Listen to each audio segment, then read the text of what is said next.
That was something kind of surreal.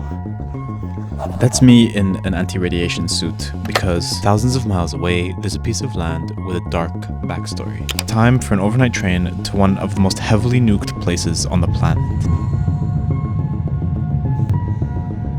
In a nuclear arms race, USA was leading by far over USSR, and by the moment when USSR blasted its first bomb, USA already possessed more than 330. This is the Semipalatinsk nuclear test site in eastern Kazakhstan, and at its heart is Lake Chagan. This is a lake born from an underground nuclear charge. 3, 2, 1, 0.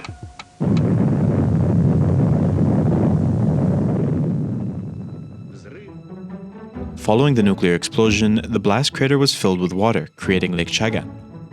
So behind me is an atomic lake created by a nuclear test. So the entire lake, as well as the surrounding hills, didn't exist before the Soviet nuclear tests during the late half of the 20th century. Soon enough, conditions allowed for people to walk along the lake's shores. Shortly after the test, to see how safe it was, Minister Efim Slavsky came and swam in it, and him swimming was filmed and then broadcasted through TV. The explosion was so powerful that boulders were thrown like nothing, and rocks were even melted together. And look, this one is different. It is not a single piece. It is many smaller stones glued together by hot temperature.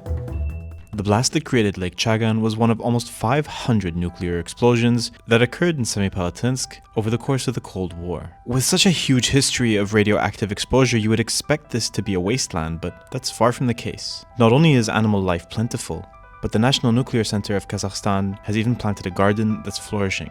In fact, by and large, radiation levels are pretty low. And away from Lake Chagan, I was even able to safely walk around without my radiation suit. And the only evidence of its nuclear past aside from Lake Chagan are the remains of underground labs, missile launch silos, and nuclear bunkers.